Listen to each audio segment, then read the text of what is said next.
warahmatullahi wabarakatuh. Perkenalkan, nama saya Dinda Dwi dengan NIM channel 23036.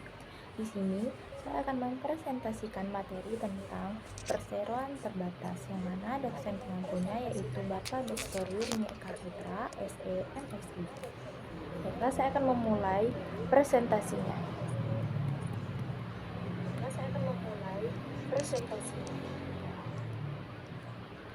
Pengertian perseroan terbatas.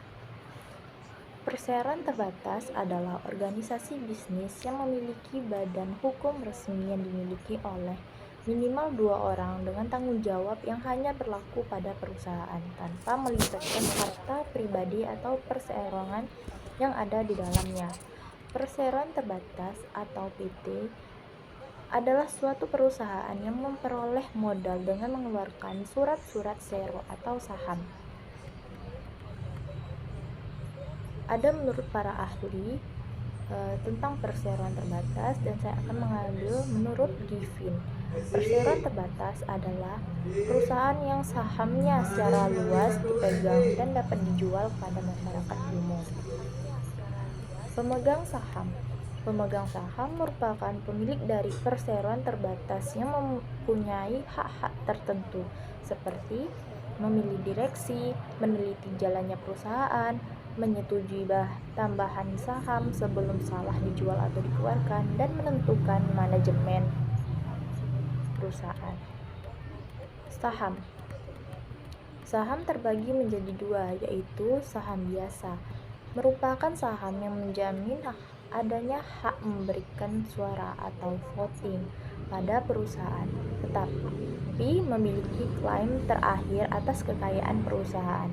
Yang kedua yaitu saham preferen, merupakan saham yang menjamin dividen tetap bagi pemegangnya dan memiliki prioritas klaim atas kekayaan perusahaan, tetapi tidak memiliki hak memberikan suara dalam perusahaan. Modal perseroan terbatas ada 3. Yang pertama, modal dasar, merupakan keseluruhan nilai perusahaan, yaitu besar perseroan tersebut dapat dinilai berdasarkan permodalannya. Modal dasar bukan merupakan modal real perusahaan karena belum sepenuhnya modal tersebut disetorkan, hanya dalam batas tertentu untuk menentukan nilai total perusahaan. Penilaian ini sangat berguna, terutama pada saat menentukan kelas perusahaan. Yang kedua yaitu modal ditempatkan, adalah kesanggupan para pemegang perseroan saham untuk menanamkan perseroan modalnya ke dalam perseroan. Modal ditempatkan juga bukan merupakan modal real karena belum sepenuhnya disetorkan ke dalam perseroan, tapi menunjukkan besarnya modal saham yang sanggup dimasukkan pemegang saham ke dalam perseroan. 3 yaitu modal disetor, adalah modal PT yang dianggap real, yaitu modal saham yang telah benar-benar disetorkan ke dalam perseroan. Dalam hal ini, pemegang saham telah benar-benar menyetorkan modalnya ke dalam perusahaan.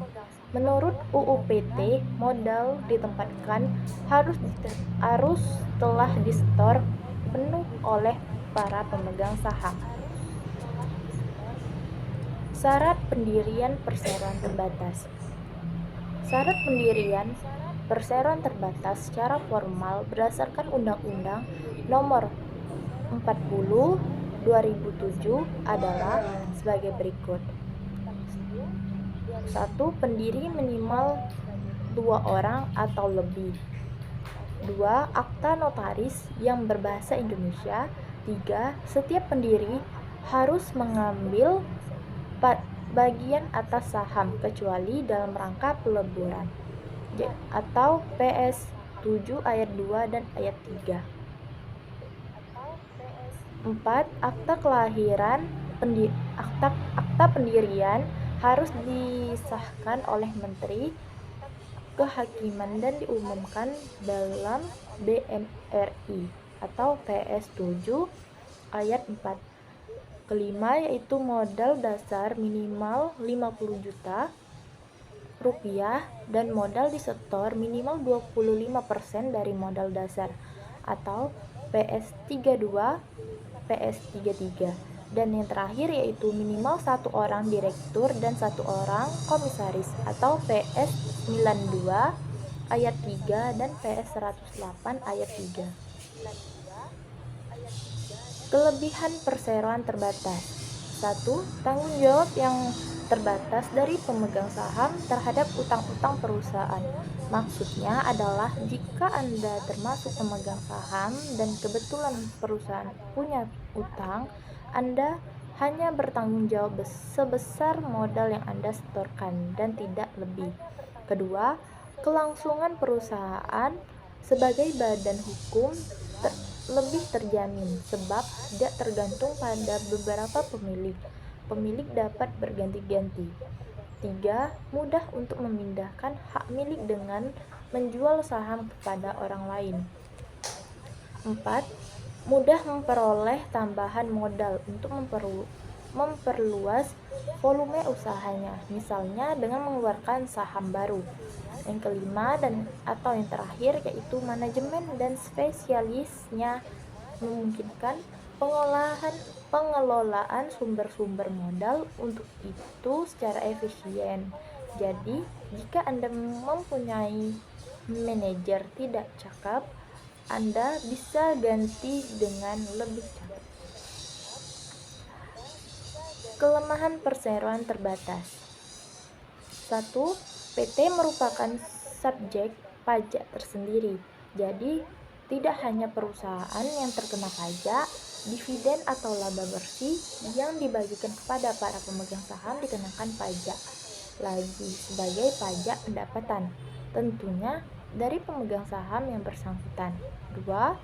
Jika Anda akan mendirikan perseroan terbatas, pendiriannya jauh lebih sulit dari bentuk kepemilikan usaha lain.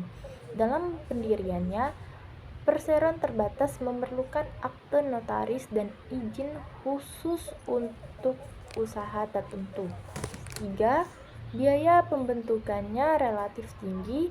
Dan yang terakhir yaitu bagi sebagian besar orang, perseroan terbatas dianggap kurang secret dalam hal dapur perusahaan. Hal ini disebabkan karena segala aktivitas perusahaan harus dilaporkan kepada pemegang saham, apalagi yang menyangkut laba perusahaan. Baiklah, itu tadi presentasi dari saya. Lebih kurangnya saya mohon maaf. Terima kasih. Wassalamualaikum warahmatullahi wabarakatuh.